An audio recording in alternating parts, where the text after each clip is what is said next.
We're getting live now, okay. Hola, buenos días. Continuando con el programa, a nombre del señor embajador de la UNESCO, Jorge Herrera Ramos, presidente del World Congress, The World of Neurosurgery in Your Fingertips, a quien agradecemos por la organización de este magno evento, así como a la doctora Deyanira Capi, presidenta del capítulo estudiantil del Instituto Politécnico Nacional, al doctor Salim Abdraouf, presidente de la Walter E. Dandy Neurosurgical Society, al doctor Babak Kateb, presidente de la Society for Brain Mapping and Therapeutics and Brain Mapping Foundation, todos ellos vicepresidentes del comité organizador, y al doctor Parménides Guadarrama Ortiz, director del Centro Especializado en Neurocirugía y Neurociencias México. Y el día de hoy es un honor para mí el poder presentar al doctor Roberto Herrera, quien es jefe del Departamento de Neurocirugía y del Programa de Resonancia Magnética Intraoperatoria en la Clínica Andevista de Belgrado. Hola, doctor, mucho gusto. Doctor Salim. Encantado, encantado. Thank you, Andre. Thank you to your team in Mexico City, the amazing group of students who are really putting this whole Congress together. I'd like to acknowledge the chairman of the foundation, Jorge Herrera, for his visionary vision to really put this amazing Congress together. He's done a yeoman's job, and what a great Congress it has been. This, I'd like to introduce the next speaker. This is a very special introduction for me. You know, I get to introduce a lot of people throughout this Congress, a lot of famous people around the world, but this introduction is very personal to me. Professor Roberto Herrera is like a mentor, a friend, and a colleague to me. He's like a family member. So it's a very special person, both as a master neurosurgeon and as the human being that he is as an individual. Professor Herrera is a leader in vascular neurosurgery, not only for Argentina, not only for Latin America, but around the world. He is a member of the board of directors of the Walter E. Dandy Neurosurgical Society. This is a very small group of people who are some of the biggest really authorities in the field of neurosurgery in the world that are my key advisors to major issues in steering the whole Dandy society around the world. They give me some of the key advice in steering of this whole organization around the world.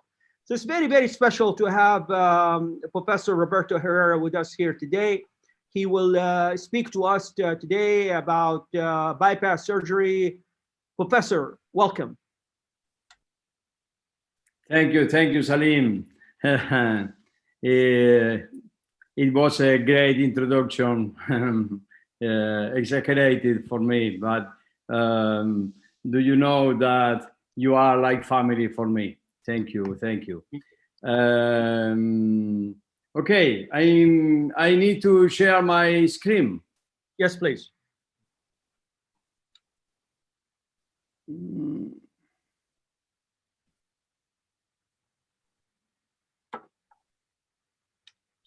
Okay, can you see it? I do not see it yet. Yes, it's okay? No, I don't see the screen. Share screen, okay.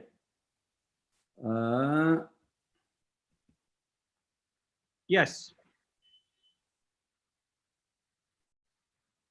It's okay? Yes. Yes. Okay. This is for Spanish and English. The presentation is in English, but it is for Spanish people too? Yes. We have audience all over the world, so probably easier to do the presentation in English. Yes. Okay. I'm going to thank you, Professor Salim, my friend. Thank you, Dr. Jorge Herrera.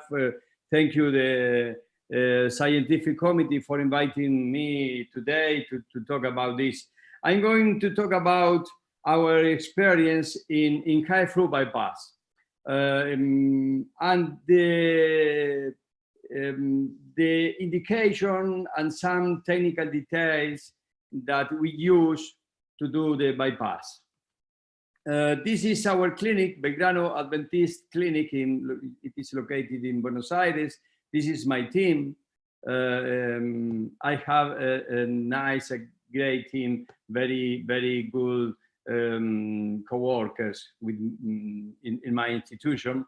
And this is, my clinic is located in Buenos Aires, in South America. And first of all, I'm going to talk about how we do the high flow bypass. This surgery is not a difficult surgery. I said it is not a difficult surgery. And I think it is a low risk surgery, but it is complex because we have to respect several steps. This surgery has several steps and we have to respect it to get a good result. Each of one of these steps are very important, but the surgery is not difficult surgery. I presented this in Water Dundee meeting in Dubai several years ago. This is the surgical position we use. It's the same like a terminal approach for anterior sector aneurysm. It is important, a good team. And in our experience, we use different teams. One are working in the head and the neck, and the other simultaneously at the same time are getting the graft working in the legs of the patient. We prepare both legs because we can need one or we can fall when we are getting one and use the other. This is the patient with both legs preparing. And we can, here you can see the head incision and the neck incision. And we can choose to pass the bypass behind the ear or in front of the ear. Behind is better because you can get the pulse of the bypass when he is working. And in front of the ear is the way is shorter. And in some cases it is an advantage too. This is the surgical field. We prepare the patient, the neck incision, the head incision, and the way to pass the graft. This is the craniotomy. It is not necessarily a big craniotomy. With a terminal approach, it is enough. Even with a mini terminal approach could be enough to do microsuture in the Sabian fissure. And here you can see the tube through which we are going to pass the graft. It is very important to avoid the twitching, the torsion of the graft when we are passing it from the neck. We prepare the neck, and here you can see internal carotid artery, common carotid artery, and external. We are going to do the proximal suture from the in the external carotid artery to avoid time of arrest in the brain circulation. This is the way we are passing the graft in front of the ear. Here is the ear, external carotid artery. Here you can see the tube, and an important detail is don't open dura mater early, because if you open dura mater when you are going to do the microsuture in the Sabian fissure, we have important swelling, brain swelling, and you are going to do the microsuture 2 or 3 centimeters below the skull. It is important don't open dura mater so early. is one of the last steps, the opening of the dura mater. At the same time that one team is open the head and the neck, other team, two neurosurgeons, are removing and are getting the graft from the leg. You can do it with interrupted incision, running incision, or with continuous incision. You can ask for vascular surgeon, but remove the graft is very easy. The chief of resident in our apartment, or a young neurosurgeon in 3 months he is able to remove the graft of the vein. We learn it from the vascular surgeons. Here you can see the graft in surgical position, and dura mater is closed, not open dura mater. We are going to do first the proximal suture in the neck. This is external carotid artery. The brain is sure. The brain, no problem with the brain. The brain is out of this surgery until this moment. We expose the external carotid artery. We make a hole here with a punch, a punch of vascular surgery, and the microsuture here. We use continuum suture with 6 or 7 silk, monofilament silk, and this is an easy suture in the neck. It's the same that the vascular surgeon used to operate coronary artery.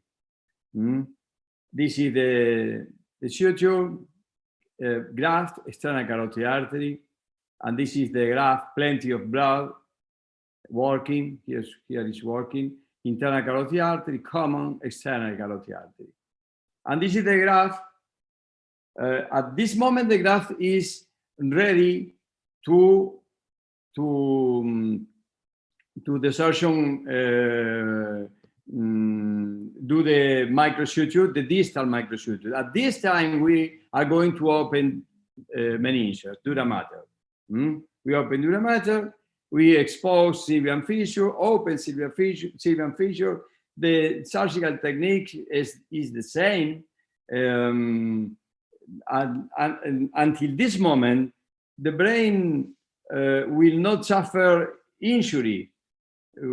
Only we are open dura mater with microsurgical technique. We expose and we use usually inferior branch of temporal middle cerebral artery, inferior branch of middle cerebral artery. Immediately after the bifurcation, we select the vessel. This is the exposition. We prepare the surgical field, and at this moment we are ready to do the distal microsuture. Here you can see the techniques. You can practice it in the lab. No problem. Is the old techniques is the same, and nowadays the same technique that we learned several years ago. And this is the microsuture, one side, the other side. This is an important consideration. I think it is very important. We recommend to do running suture on one side. Why? Because we do this because we can shorten the time of the surgery. It is to shorten the time of the surgery. Continuous suture, running suture on one side, but interrupted suture on the other side. Why? This is to allow the distal mouth of the bypass to be able to grow between one stitch and the other stitch. The bypass, we saw the most of bypass grow over the time. And it is important to do one side with interrupted suture. Then we check with intracranial Doppler the patency of the bypass. If we agree, we are satisfied with how the bypass is working, we can occlude the internal carotid artery at the same moment. But if we have some doubts, the same.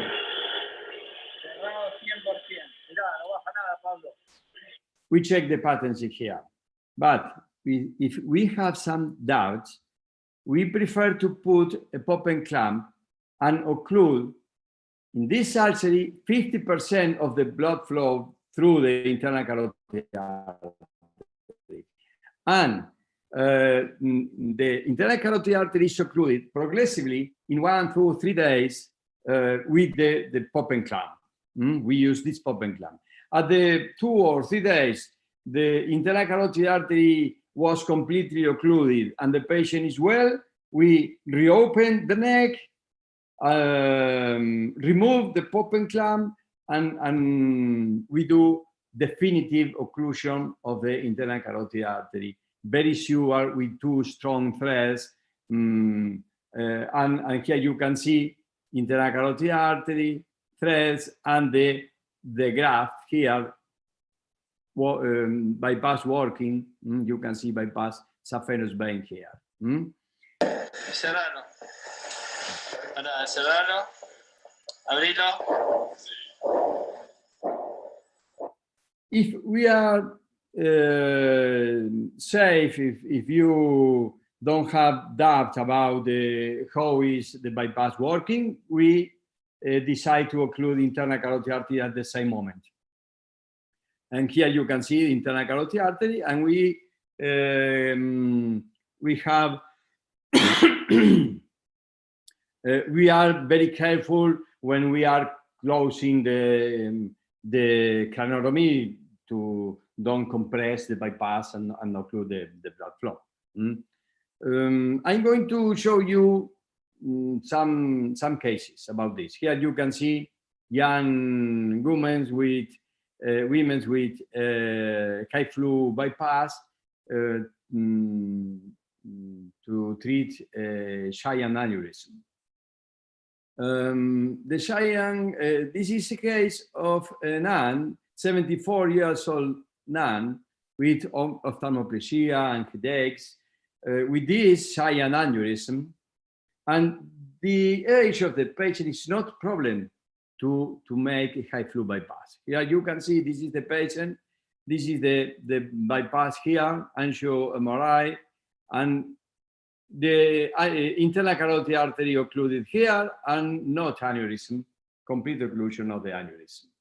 And this is the patient, several days immediately post-operative. Here you can see the graft here, the bypass working here, MRI, and this is the vein behind the ear in the patient.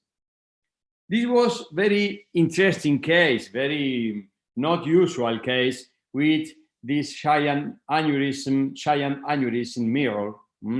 We decided to operate the right side at the first time.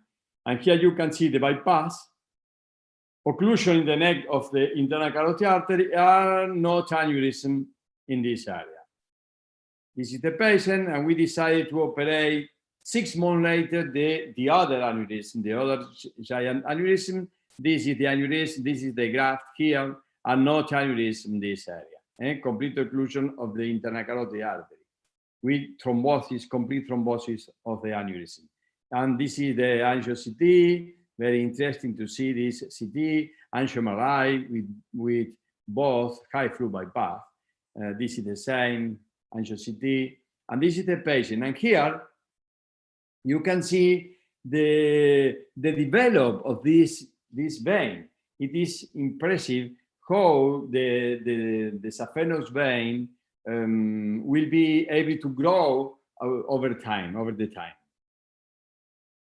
You can do bypass in acute cerebrovascular disease. This patient was found unconscious 3 days after hemorrhagia with this giant aneurysm here. To operate through direct attack would be difficult because the brain was thrilling. We decided to do neck occlusion of the carotid artery, internal carotid artery, and bypass. This is, you can see the acute hemorrhagia, and this is the graph, and this is the angiography postoperative, not aneurysm, occlusion in the neck of the internal carotid artery, aneurysm completely thrombosed, and this is the bypass. And this is the patient a few days after surgery with the stitches in his head and neck, and this is the patient several months after surgery, completely recovery. Another acute hemorrhagia, we decided to do bypass in this aneurysm and trapping of the middle cerebral artery before and post aneurysm in usual way. Here, this is the picture. This is the bypass. This is our objective, our goal. Here you can see this, the aneurysm, and this is the result. Bypass here, bypass behind the ear, and the normal brain circulation, aneurysm completely occluded. You can do bypass in children too. This patient was sent to us from Panama, was a 9 years old boy, a little boy with traumatic aneurysm, embolized twice. But this is the aneurysm, giant aneurysm after the embolization. With this aneurysm, difficult, complex aneurysm here. We decide to do high flow bypass. This is neck incision, head incision. This is the patient in surgical position. Proximal suture here in the external carotid artery. Distal suture here. Here you can see in the middle, in the Sibian fissure. Angio-MRI, you can see here bypass, and not aneurysm. And this is digital angiography with no, not aneurysm. Here you can see complete occlusion of the aneurysm, the coils.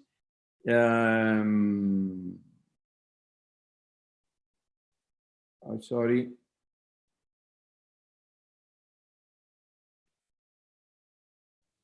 Sorry.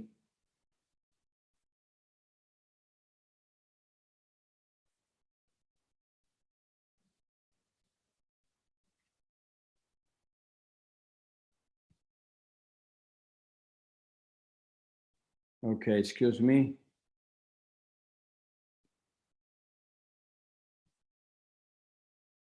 Can you hear to me? Yes, doctor, we can hear you and see you. We can see you. Can you hear me? Yes, I can hear you. Yeah. Andre? Yeah. Yes, doctor, I can hear you and see your screen share. Can you hear me? Yes. Yes, I can hear you. Okay. Sorry. I have this picture here. Cancel. Okay. It's okay? Yes. Okay. Here you can see complete occlusion of the aneurysm, the coil here, and this is the graph. And this is the patient 6 months after surgery. Professor Salim searched and compared different treatments in his book, endovascular treatment, direct attack, and bypass surgery in the treatment of the giant aneurysm. And here you can see that endovascular treatment, excellent results, 40%. Direct attack, 71%, but bypass, 84%. Mortality, 14 in endovascular treatment. And 11 in direct attack, and only 5% in bypass surgery. I think this is very, very important because these are demonstrating that bypass is better than the other techniques in the treatment of the giant aneurysm. I feel that this is the direct attack of the aneurysm, and this is the way to cross the river to solve the aneurysmatical pathology in giant aneurysm. The same result with less brain injury, less risk, less blood loss, surgical time, less stress, less neurological sequelae. I prefer to do a bypass in giant aneurysm than to do a direct attack of them. Respect the two techniques is the same. Only 73.5 the excellent result, complete occlusion of the aneurysm with this Tulecan technique. I don't know what will happen in the future with these techniques. I think we need to see. We need looking the future to over the time this technique demonstrate to us that they have the solution, and we left to do bypass or direct attack of the aneurysm. I don't know what will happen in the near future with the endovascular techniques.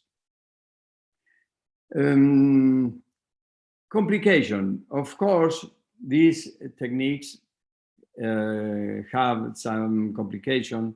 I'm going to show you the most frequent complication. Subcutaneous hematoma is not infrequent complication, but in some cases it could be important because an hematoma in the way from the neck to the head will be able to compress the bypass and it can produce a problem with the blood flow to the brain. We have this case. We remove the clot and no problem. Here you can see the bypass is patency, no aneurysm, but we have this diminution in the blood flow of the graft. Extradural, subdural hematoma are possibilities of complication too, of course. Reperfusion syndrome. This is an infrequent situation where we can see refilling of the aneurysm through the bypass.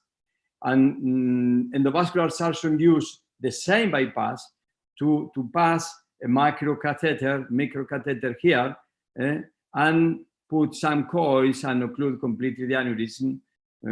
Here you can see this is the microcatheter and the coils into the aneurysm. You can see bypass patency, microcatheter here, no blood flow in the aneurysm, and the rest of the vessel completely free and normal. We solve this complication by endovascular way through the bypass, through the graft. This was an unexpected complication. With this complication, we learned that it is necessary to have all the surgical field our direct vision of the neurosurgeon. We pass the push pin and we broke the skin. When we remove the field, that surgical field, we saw this. We did an incision, skin incision here. We passed the bypass, the graft under the skin, closure the wound, and unfortunately, we don't have complication, not infection. The patient was very well, but it is unusual, but we have to have present the possibility of this complication. When you are passing the push pin to pass the tube before the tube, and this is the unexpected complication. And this is our team working. This is a low-cost surgery because you need a good team and 2 microsutures, one in the neck and in the. You don't need nothing, no expensive material, to do a bypass. Indications. We are thinking day by day respect the indication. In giant and complex aneurysm tumors that involve internal carotid artery, in some few cases of carotid cavernous fistula, when this cannot be solved by endovascular way. But I think you have to pay attention in this to indication, because I think we can use this look in the future. Cerebrovascular disease in selected, very selected cases, and surgery to prevent brain ischemia too in selected cases. In 1985, the Canadian study was the executioner of the bypass, and we left the bypass almost for 30 years. We never left to do bypass, but in the world, the most of the neurosurgeons left the surgical bypass technique aside. But you can see, this is a patient that I operate in 1987 because complete occlusion of the internal carotid artery in the neck for cerebrovascular disease, unstable cerebrovascular disease. I saw this patient several years ago in my office. She came for another headaches, I don't remember, but I asked her for this CT angiography, and here you can see my bypass, 28 years after the surgery, and she never repeated a stroke. He had a spontaneous occlusion of the internal carotid artery, and she never repeat an stroke. We have to study these indications. Look in the future and with the new diagnosis method that we have to detect cerebrovascular disease. This patient, I operate this patient, you can see here, October 1991. And this is angio-CT 23 years after that surgery. And here you can see the bypass with some atherosclerotic processes here, but this is the patient, this is neck incision. The patient died from heart attack, I think 2 years ago, but his bypass was patency 23 years. And we can need bypass in carotid artery disease in the neck too. Here you can see this case was about a man, 52 years old. He was operated by vascular surgeon of both carotid arteries, and vascular surgeon used in both sides a Dacron patch. This is the situation of the internal carotid bifurcation in the necks, in this left side, several years after the revascularization by vascular surgeons. And intracranial circulation was very well, but this is the problem in the neck. When we open the neck, we could see this. This is the bifurcation, internal carotid artery, 12 nerve, external carotid artery, common carotid artery here. This is the situation when we open the neck. Here you can see internal carotid artery, external carotid artery, common carotid artery, 12 nerve here. And this is what we found when we open internal carotid, we open the bifurcation. This thrombus inside the bifurcation, and this wall, wide wall, it is impossible to do a primary closure of this artery. Here you can see we put the shunt. This is internal carotid artery, common carotid artery. This is bifurcation, external.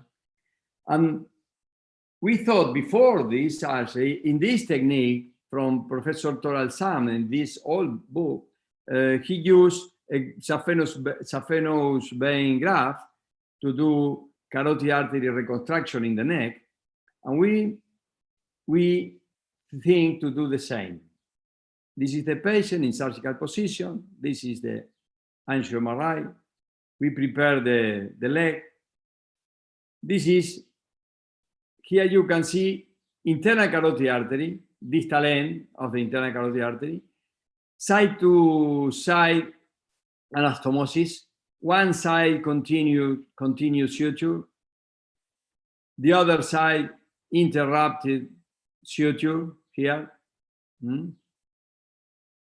This is the suture, internal carotid artery, graft here, distal end.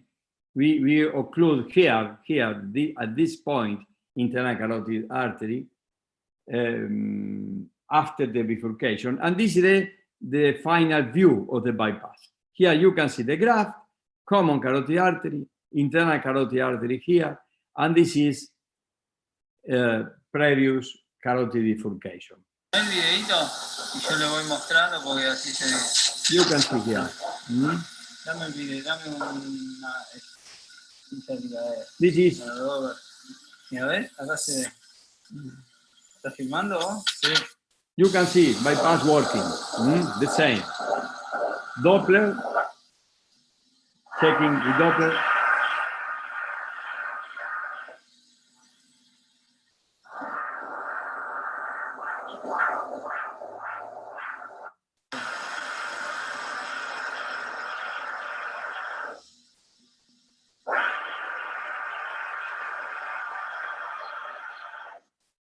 This bypass could be useful, and I think neurosurgeon will be able to do the bypass because we can need it in several conditions. Here you can see in several pathologies. Angio MRI, surgical field, angio CT, digital angiography, common carotid artery, graft here, internal carotid artery. Side to side anastomosis. And this is inviable bifurcation. And this is the patient. After surgery, a young man, 52 years old, with this problem, and with your brain irrigation completely solved. Yes. Finally, I like to thank my mentor in neurovascular surgery, Professor Ángel Viruega. He was a great neurosurgeon from Argentina, and he was a pioneer in the bypass surgery in Latin America, and he was my mentor in this technique. I learned to do bypass from Professor Ángel Viruega. Thank you very much. And again, thank you for inviting me to this meeting. Professor Roberto. It was a beautiful presentation. Really, you took us through your career, how this operation has evolved, and your experience just was very exquisite, and it was beautiful. We have a couple questions. First, I want to just, there are a couple questions for you. Before I do that, there was a question about essentially, let's see here,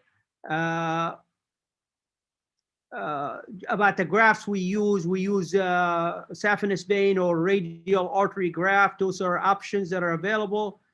And is there damage to the brain when we occlude the internal carotid artery? One of the students asking, well, no, because when you occlude the carotid, you have a bypass in place, new blood flow to the brain. So there is no damage to the brain because you now place a new vessel that supplies the brain with blood. Now we have a question for you, Professor Roberto. This from a group of students. Can you tell us your first experience doing a bypass surgery? Your first experience doing a bypass surgery? My first experience? Yeah. I finished my training, my residency in 1983. Okay. My mentor, Professor Viruega, was a pioneer. He did the first high-flow bypass surgery in Latin America, in Rosario City, in my hospital. Right. At that time, 1983, we do 3 or 4 bypass each week. Wow. Low flow bypass, yes, because at that time we treat the cerebrovascular disease through bypass until 1985, until Canadian study. But in our apartment was very frequent to do a low flow bypass and high flow bypass. Right. Every week we had this kind of surgery, and I was young at that moment, and I spent many times in the lab. Yeah. I did the lab in the hospital, and I spent several hours every day doing microsutures. Yeah, I love this surgery. Yes, that's beautiful. Professor, another question for you is that the questioner is asking, as you just said, you started in the 1980s doing bypass surgery. What techniques have improved in these 40 years? I hope, Professor, you won't forget the Abdurrahman IMAX bypass and the Abdurrahman awake bypass in answering this question. They're asking what things have improved. I just want to make sure you don't forget to mention some things here. Salim, I'm looking for the case. I'm going for